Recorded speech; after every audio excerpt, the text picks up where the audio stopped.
अध्याय में श्री कृष्ण अपनी अनंत महिमा और ऐश्वर्य का वर्णन करके अर्जुन की भक्ति को बढ़ाना चाहते हैं। ये श्लोक न केवल पढ़ने में सुखद हैं, बल्कि सुनने में भी मनमोहक हैं। वे अर्जुन को भगवान की महिमा का चिंतन करके उनका ध्यान करने में सहायता करते हैं। भगवान कृष्ण बताते हैं कि वे ही समस्त अस्तित्व के मूल हैं। उनके मन से ही सप्तर्षि, 4 महर्षि और 14 मनु उत्पन्न हुए।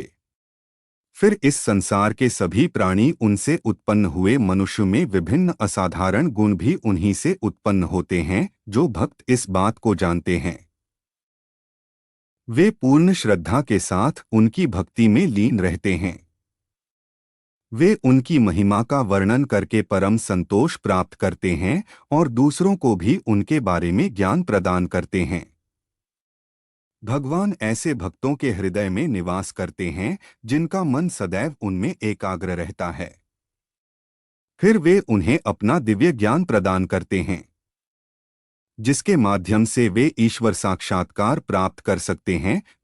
अब अर्जुन को पूर्ण विश्वास हो गया है कि श्री कृष्ण ही परम दिव्य पुरुष हैं और वह उनसे उनकी दिव्य महिमा का और अधिक वर्णन करने का अनुरोध करता है, जो दिव्य अमृत के समान है।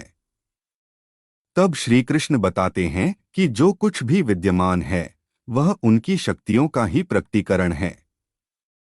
वे ही सबका आदि, मध्य और अंत हैं।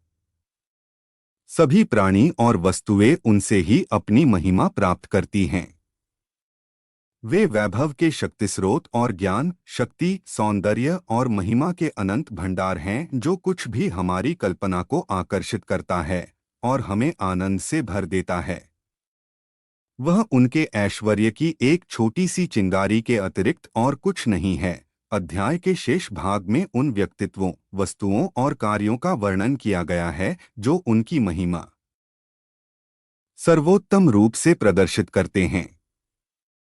श्री कृष्ण अंत में कहते हैं कि उनकी महिमा का वर्णन शब्दों में नहीं किया जा सकता, क्योंकि अपने अस्तित्व के एक अंश मात्र में ही वे अनंत ब्रह्मांडों को धारण करते हैं। चूंकि भगवान समस्त वैभव और महिमा के स्रोत हैं, इसलिए हमें उन्हें अपनी भक्ति का पात्र बनाना चाहिए। भगवान बोले, हे महाबाहो, मेरी दिव्य शिक्षाओं को पुनः सुनो। चूंकि तुम मेरे प्रिय मित्र हो, इसलिए मैं तुम्हारा कल्याण चाहता हूँ और उन्हें तुम्हें बताता हूँ।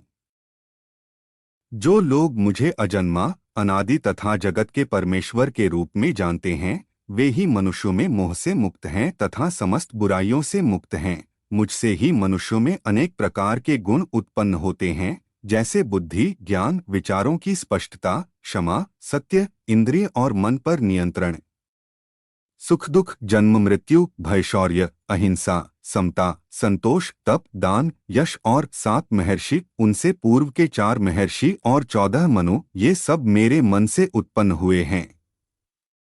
इन्हीं से संसार के सभी लोग उत्पन्न हुए हैं। जो लोग मेरी महिमा और दिव्य शक्तियों को यथार्थ रूप से जानते हैं, वे अनन्य भक्ति योग के द्वारा मुझ में एकाकार हो जाते हैं।